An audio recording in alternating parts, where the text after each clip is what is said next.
Shalom, Bapak Ibu remaja Napuk Sobulung yang dikasihi oleh Tuhan. Sebelum kita memulai acara kebaktian kita hari ini, disalahkan hati pikiran kita berdoa di dalam hati kita masing-masing. Mari kita berdoa.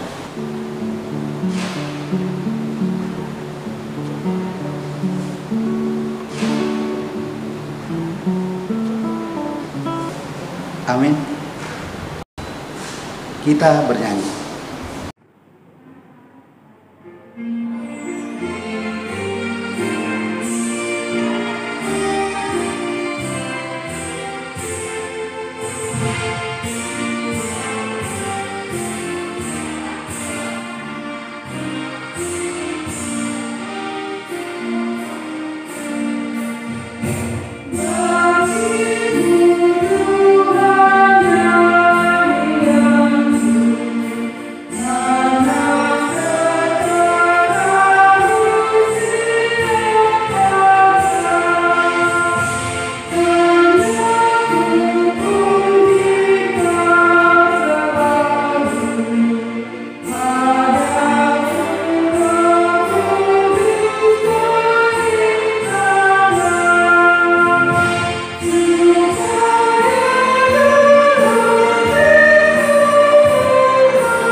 Di dalam nama Allah Bapa dan nama anaknya Tuhan Yesus Kristus dan nama Roh Kudus yang menciptakan langit dan bumi.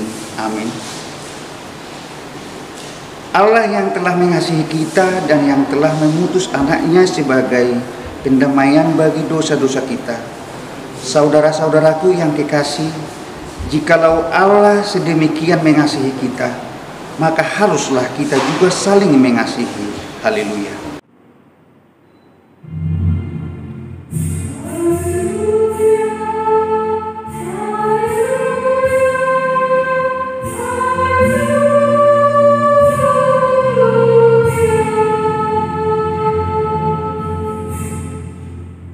Marilah kita berdoa.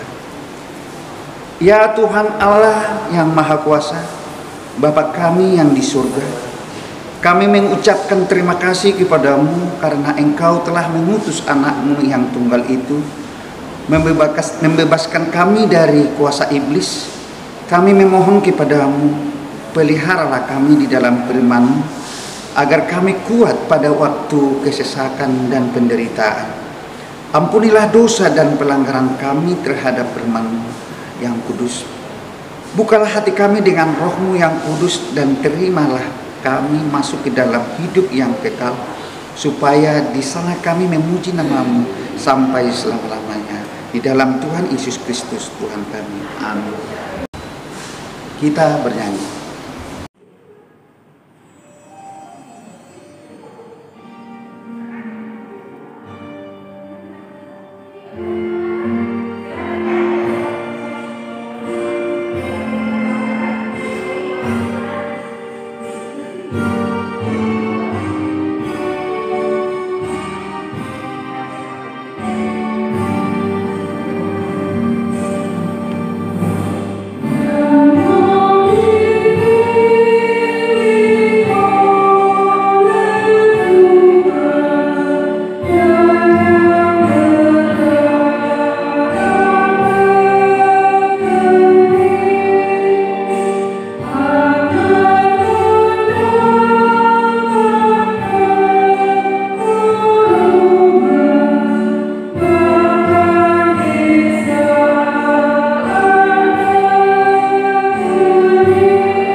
Tuhan bagi kita pada minggu ini adalah tita pertama sampai tita yang ke-10 dan maksudnya.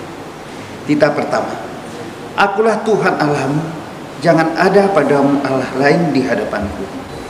Tita kedua, jangan perbuat bagimu patung yang menyerupai apapun yang ada di langit, atau yang ada di bumi, atau yang ada di dalam air, di bawah bumi, untuk disembah atau dituruti.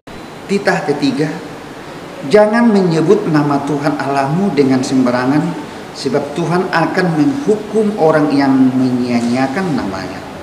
Titah keempat, ingat dan kuduskanlah hari Sabat. 6 hari lamanya engkau akan bekerja dan melakukan segala pekerjaanmu. Tetapi hari ke-7 adalah hari Sabat Tuhan Allahmu, maka jangan melakukan sesuatu pekerjaan, engkau atau anakmu laki-laki, atau anakmu perempuan, atau hambamu laki-laki, atau hambamu perempuan, atau hewanmu, atau orang asing yang berada di tempat kediamanmu. Sebab pada 6 hari lamanya Tuhan menjadikan langit dan bumi dan segala isinya, dan Ia berhenti pada hari yang ke-7. Itulah sebabnya Tuhan memberkati hari Sabat dan menguduskannya. Titah kelima, hormatilah ayah dan ibumu supaya lanjut umurmu di bumi yang diberikan Tuhan Allahmu kepadamu.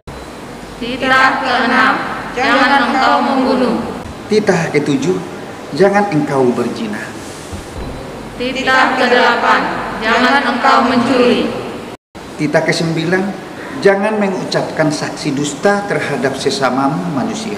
Titah ke-10, jangan mengingini rumah sesamamu, jangan mengingini istrinya, atau hambanya laki-laki, atau hambanya perempuan, atau lembunya, atau keledainya, atau apapun yang dimiliki sesamamu. Bagaimanakah firman Tuhan tentang ke-10 hukum itu? Aku Tuhan Allahmu adalah Allah yang cemburu, yang membelaskan kesalahan bapa kepada anak-anaknya, kepada keturunannya yang ketiga dan keempat dari orang yang membenci aku. Tetapi aku menunjukkan kasih setia kepada beribu-ribu orang, yaitu mereka yang mengasihi aku dan yang berpegang pada perintah-perintahku. Marilah kita bersama-sama memohon kekuatan dari Tuhan. Ya Tuhan Allah, kuatkanlah kami melakukan yang sesuai dengan hukum-Mu. Amin. Kita bernyanyi.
Marilah kita merendahkan diri untuk mengaku dosa kita.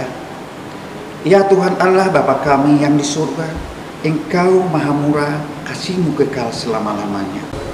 Kami datang ke hadapan-Mu, mengaku dan memohon keampunan segala dosa dan kesalahan kami. Tetaplah kami dengan berkat kasih-Mu, serta ampunilah dosa kami di dalam penebusan anak-Mu Tuhan Yesus Kristus, Juru Selamat kami. Amin.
Dengarlah janji Tuhan akan pengampunan dosa kita. Siapakah yang akan menggugat orang-orang pilihan Allah? Allah yang membenarkan mereka. Siapakah yang akan menghukum mereka? Kristus Yesus yang telah mati, bahkan lebih lagi yang telah bangkit, yang juga duduk di sebelah kanan Allah, yang malah menjadi pembela bagi kita. Kemuliaan bagi Allah di tempat yang maha tinggi. Amin. Amin. Kita bernyanyi.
Marilah kita membaca firman Tuhan yang ditetapkan untuk minggu ini sebagai epistel pada ibadah kita yang tertulis di dalam kitab Kejadian 37 ayatnya yang ke-23 sampai ayatnya yang ke-30. Jadi Ishak tidak mengenal dia karena tangannya berbulu seperti tangan Esau kakaknya. Ishak hendak memberkati dia, tetapi ia masih bertanya, "Benarkah engkau ini anakku Esau?" Jawabnya, "Iya." Lalu berkatalah Ishak, "Dekatkanlah makanan itu kepadaku, supaya aku makan daging buruan masakan anakku, agar aku memberkati engkau." Jadi dekatkannya makanan itu kepada ayahnya, lalu ia makan. Dibawanya juga anggur kepadanya, lalu ia minum. Berkatalah Ishak ayahnya kepadanya, "Datanglah dekat-dekat dan ciumlah aku anakku." Lalu datanglah Yakub dekat-dekat dan menciumnya lah ayahnya. Ketika Ishak mencium bau pakaian Yakub, diberkatinya lah dia, katanya, sesungguhnya bau anakku adalah sebagai bau padang yang diberkati Tuhan. Allah akan memberikan kepadamu embun yang dari langit dan tanah-tanah gemuk di bumi dan gandum serta anggur berlimpah-limpah. Bangsa-bangsa akan takluk kepadamu dan suku-suku bangsa akan sujud kepadamu. Jadilah Tuhan atas saudara-saudaramu dan anak-anak ibumu akan sujud kepadamu. Siapa yang mengutuk engkau, terkutuklah ia, dan siapa yang memberkati engkau, diberkatilah ia. Setelah Ishak selesai memberkati Yakub dan baru saja Yakub keluar meninggalkan Ishak ayahnya, pulanglah Esau kakaknya dari berburu. Demikianlah firman Tuhan. Berbahagialah orang yang mendengar firman Allah serta memeliharanya. Amin. Amin. Kita bernyanyi.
Marilah kita bersama-sama mengaku iman kepercayaan kita sebagaimana teman-teman seiman di seluruh dunia. Kita bersama-sama mengucapkannya.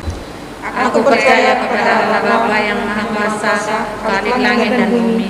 Aku percaya kepada Yesus Kristus, Anaknya yang tunggal Tuhan kita, yang dikandung daripada Roh Kudus, lahir dari anak darah Maria, yang menderita sengsara di bawah pemerintahan Pontius Pilatus, disalibkan, mati dan dikuburkan, yang turun ke dalam kerajaan maut, pada hari yang ketiga bangkit pula dari antara orang mati, naik ke surga, duduk di sebelah kanan Allah Bapa yang Maha Kuasa, dan dari sana akan datang kelak untuk menghakimi orang yang hidup dan yang mati. Aku percaya kepada Roh Kudus dan adanya satu gereja yang kudus, persekutuan orang kudus, pengampunan dosa, kebangkitan daging, dan hidup yang kekal. Amin. Kita bernyanyi.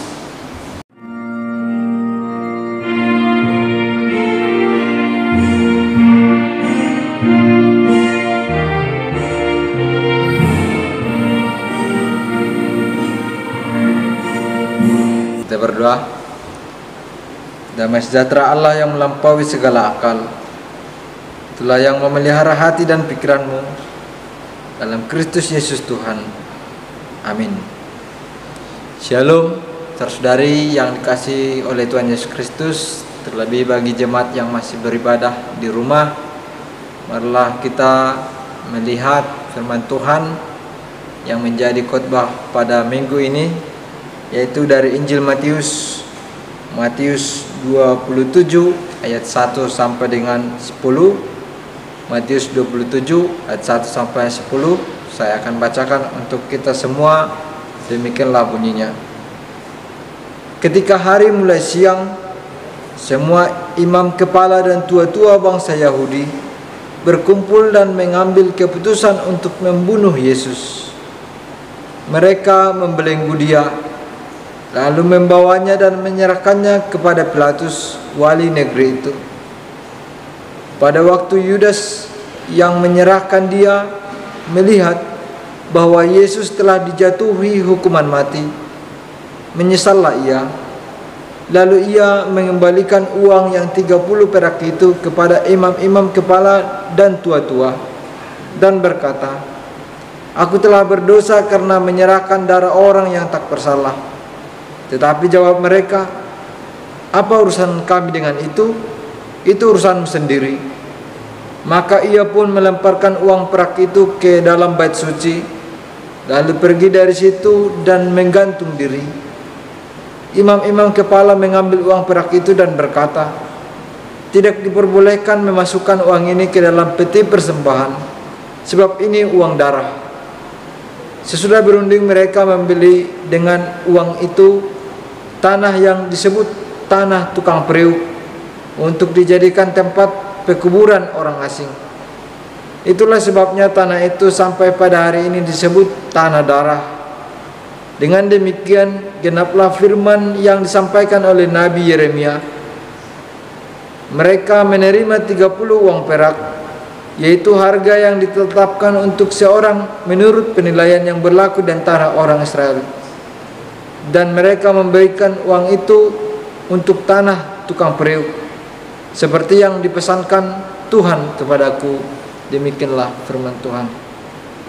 Saudari yang dikasihi oleh Tuhan Yesus Kristus, salah satu tugas manusia selama dia hidup adalah ikut untuk memanusiakan manusia, dan itulah juga sasaran daripada Injil yang terus melalui firman Tuhan akan mengarahkan kita bagaimana sejatinya menjadi pengikut Kristus, bagaimana kehidupan orang yang mengikuti Tuhan Yesus juga berlaku hidup benar, berlaku adil, sehingga semua kehidupan itu dipakai mengarah kepada kemuliaan Tuhan.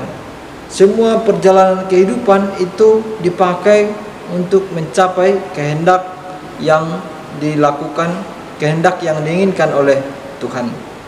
Saudari yang dikasihi oleh Yesus Kristus, jika hal itu sudah tercapai, yaitu semakin bertambahnya waktu, maka kita semakin bermoral, semakin berakhlak, semakin seturut dengan kehendak Tuhan. Maka dari hal inilah yang diinginkan oleh Injil ini juga bagi setiap orang yang percaya. Panggilan melalui Injil ini bagaimana hidup yang berintegritas, bagaimana orang yang setia mengikut Tuhan Yesus Kristus, dan bagaimana juga dia memperlakukan sesamanya manusia. Saudari yang dikasihi oleh Yesus Kristus, kita mengetahui, kita mendengar tentang Yudas Iskariot, yaitu salah seorang dari murid Tuhan Yesus yang mengkhianatinya, yang menjual Tuhan Yesus. Tetapi jika masing-masing kita urai pertama, bahwa tanpa itu pun bahwa Kristus juga harus mati, tanpa itu pun bahwa Tuhan Allah terus berkarya, walaupun bukan melalui Yudas, walaupun ceritanya akan berbeda dengan hal tersebut, dan firman Tuhan itu juga harus digenapi. Karena dari hal itu, bahwa kejadian itu sudah lama dinubuatkan oleh para nabi. Bahkan Nabi Yeremia juga sudah menubuatkan hal itu sebelumnya. Dari hal ini kita mau melihat bahwa rencana dan keselamatan dari Tuhan Allah itu pasti akan terjadi, pasti akan datang dalam kehidupan manusia.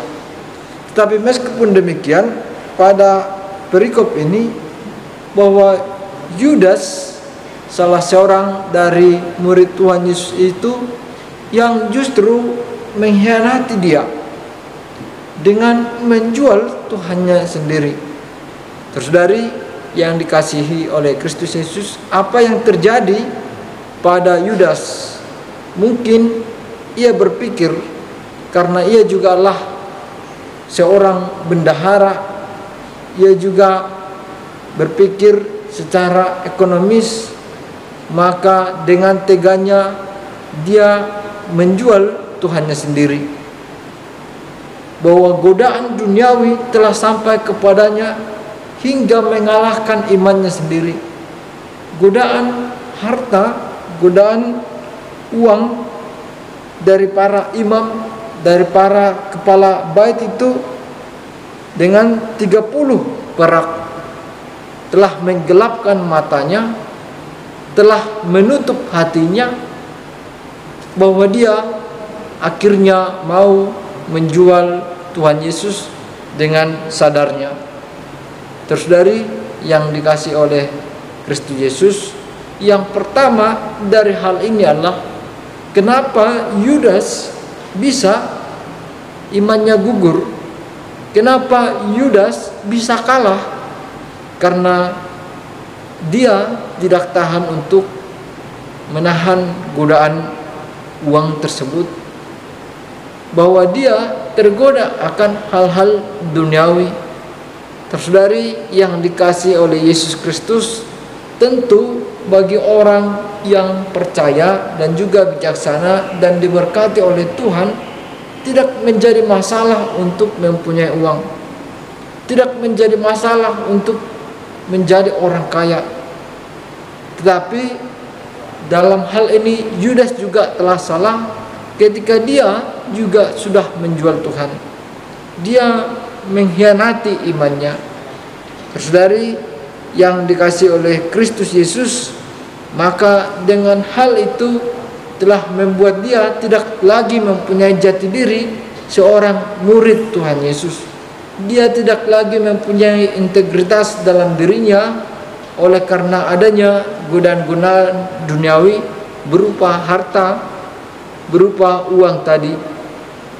Terus dari yang dikasih oleh Kristus Yesus, maka hal ini juga menjadi peringatan bagi kita, bahwa sepintas mungkin kita dapat merasakannya, banyaknya harta duniawi, banyaknya tawaran dunia ini. Tetapi saudari yang dikasih oleh Kristus Yesus, maka dari hal itu masih banyak lagi hal-hal yang lebih berharga, masih banyak lagi hal-hal yang harus dipertahankan, terutama iman yang telah dianugerahkan oleh Tuhan. Walaupun Tuhan yang Maha Kuasa bisa sebenarnya mempunyai jalan lain selain daripada hal tersebut melalui Yudas tersebut, tetapi ingatlah, ini juga peringatan bagi mereka yang kehilangan integritas, kehilangan iman, jati dirinya sebagai murid Tuhan Yesus oleh karena menikmati hal-hal yang sesaat. Tetapi kita lihat bagaimana hasilnya.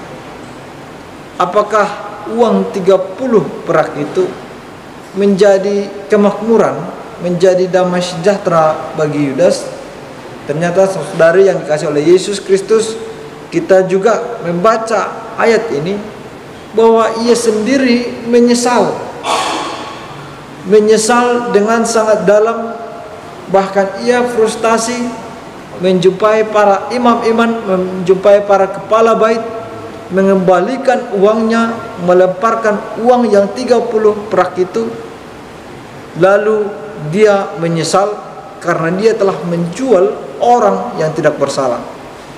Terus dari yang dikasihi oleh Yesus Kristus, sama dengan istilah orang Batak, bahwa pasu-pasu itu kalau disebut dengan pasu-pasu dalam hal material, Walaupun dia sedikit, tapi itu pasti berkecukupan.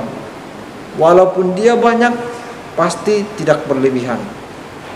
Dan yang hasil daripada berkat, hasil daripada kerja keras, tentu akan mendatangkan damai sejahtera, kedamaian dalam kebutuhan jasmani, maupun juga kesejahteraan dalam hal rohani. Jadi kita senang, kita tenang, kita bahagia, kita bersukacita di dalam Tuhan apabila apa yang kita dapatkan berasal dari hasil kerja keras, berasal dari berkat Tuhan yang walaupun sedikit demi sedikit, tetapi karena itu adalah nikmat yang telah diberikan oleh Tuhan, maka akan membawa hal-hal yang positif, akan membawa hal-hal yang berguna. Dan tidak seperti Yudas, ia menerimanya tetapi ia tidak menikmatinya, bahkan ia menyesal dengan frustasinya sampai dia memutuskan untuk menggantungkan diri. Saudari yang dikasihi oleh Yesus Kristus, maka firman ini juga sekaligus mengajak kita bersyukur atas apa yang telah kita terima, bersyukur atas apa yang telah diberikan oleh Tuhan, sehingga dengan hal itu kita tidak akan mengupayakan hal-hal yang lain, hal-hal yang salah, hal-hal yang berdosa untuk mendapatkan kenikmatan duniawi. Saudari yang dikasihi oleh Yesus Kristus, ketika manusia diperhadapkan dengan godaan-godaan duniawi, baik itu melalui status, melalui jabatan, maka dia bisa mempunyai peluang untuk melakukan KKN, korupsi, kolusi, dan nepotisme. Tapi diperhadapkan dengan hati nuraninya sendiri, diperhadapkan dengan imannya, kalau ia memperhatikan apa yang dikatakan oleh hatinya, tentu ia akan terlebih dahulu jantungan, ia akan terlebih dahulu untuk berpikir apakah dia jadi melakukannya atau tidak. Saudari yang dikasihi oleh Yesus Kristus, oleh karena itu perlu bagi kita menguatkan firman Tuhan dalam diri kita, menanamkan suara hati kita yang selalu disertai dengan meminta petunjuk kepada Tuhan, sehingga ketika adanya waktu, kesempatan, ada peluang untuk bersalah, untuk berdosa, kita dapat menahan diri kita, menahan selera kita untuk tidak ikut-ikutan terjerat dalam hal-hal yang menyimpang tersebut, katakanlah seperti korupsi tadi. Karena ada firman Tuhan yang melekat dalam diri kita, maka kita bisa meredam diri kita untuk tidak melakukannya. Terus dari yang dikasihi oleh Yesus Kristus, kemudian dari firman ini yang ketiga sesuai dengan topik itu adalah manusia tidak untuk diperjualbelikan. Dalam bahasa Batak disebut dang jadi manjaheo dong jolma. Terus dari yang dikasihi oleh Yesus Kristus di era milenial atau postmodern ini juga, bahwa kita tidak lagi dapat melihat secara langsung bagaimana proses perjualbeli atau perdagangan manusia itu sendiri yang sering disebut dengan trafficking. Tetapi dari hal itu, baik itu secara langsung maupun tidak langsung, kita juga harus terus mengawal bagaimana supaya hal itu tidak terjadi. Karena betapa mengerikannya terjadinya penjualan manusia, human trafficking, yang pada saat ini kemerdekaan, kebebasan, hak asasi manusia sudah dijunjung tinggi.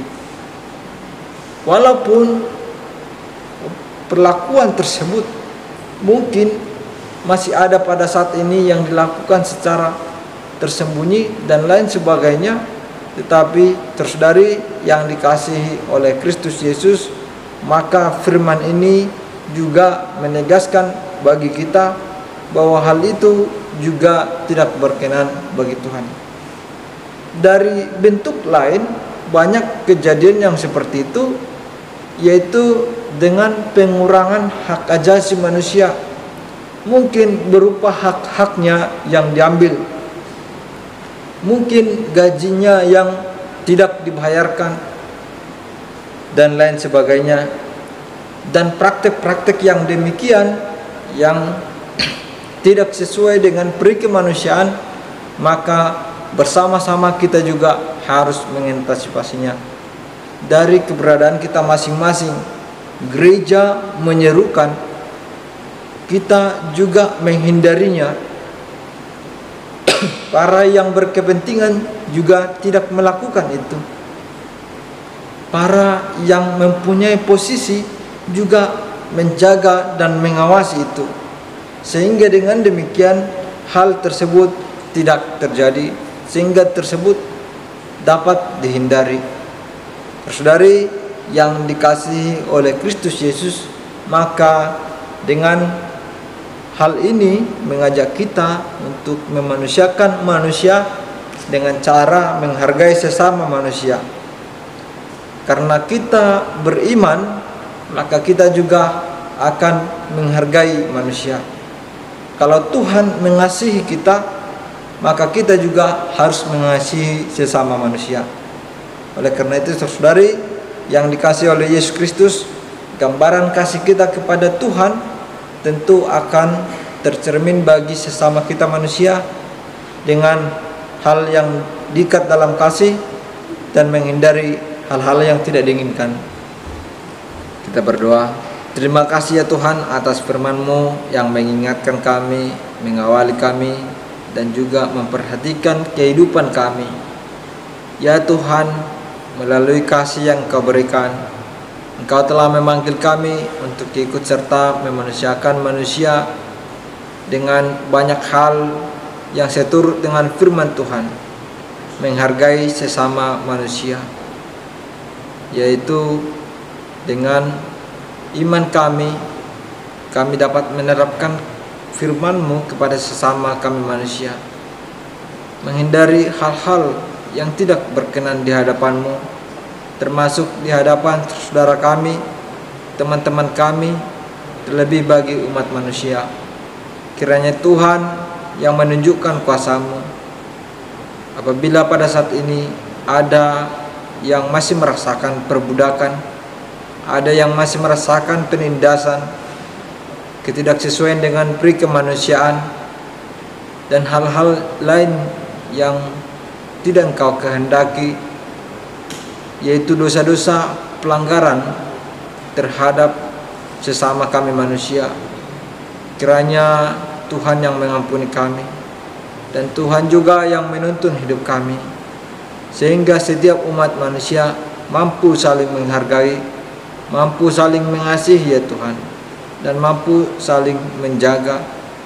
Ya Allah Bapa di sorga, berkatilah jemaat-Mu, lindungilah mereka dalam kehidupan, dalam keluarganya, di rumah mereka. Kiranya Tuhan yang senantiasa menjagai kami, memberikan kami kecukupan dalam kebutuhan jasmani kami, terutama ya Tuhan, kebutuhan roh kami, supaya kami juga ikut senantiasa terus mempersiapkan diri kami untuk ke dalam kerajaan-Mu. Inilah Tuhan doa kami yang kami sampaikan. Dalam Yesus Kristus kami berdoa dan mengucap syukur. Amin.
Marilah kita berdoa untuk menyerahkan persembahan kita kepada Tuhan. Ya Allah Bapa kami yang di sorga, kami mengaku bahwa Tuhan Allah sumber dari segala karunia yang melimpah dalam kehidupan kami masing-masing. Sebagian daripada karunia itu kami serahkan kembali sebagai persembahan kepada Tuhan. Terimalah dan berkatilah persembahan umat-Mu ini, agar dapat kami pergunakan untuk pekerjaan dan pelayanan kerjaan Tuhan di dunia ini. Bukalah hati kami untuk mengenal betapa banyak berkat dan karunia yang kami peroleh dari Tuhan, supaya kami senantiasa bersyukur kepadamu. Dalam nama Yesus Kristus Tuhan kami. Amin.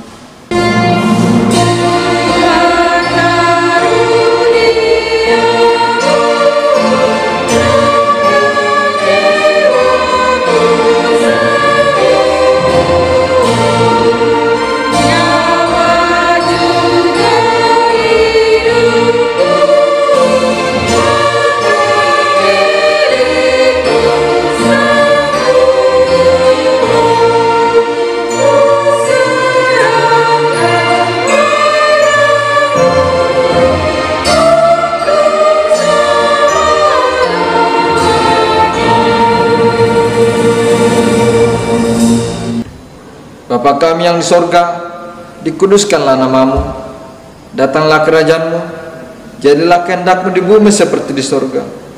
Berikanlah kami pada hari ini makanan kami yang secukupnya, dan ampunilah kami akan kesalahan kami, seperti kami juga telah mengampuni orang yang bersalah kepada kami. Dan janganlah membawa kami ke dalam pencobaan, tetapi lepaskanlah kami daripada yang jahat.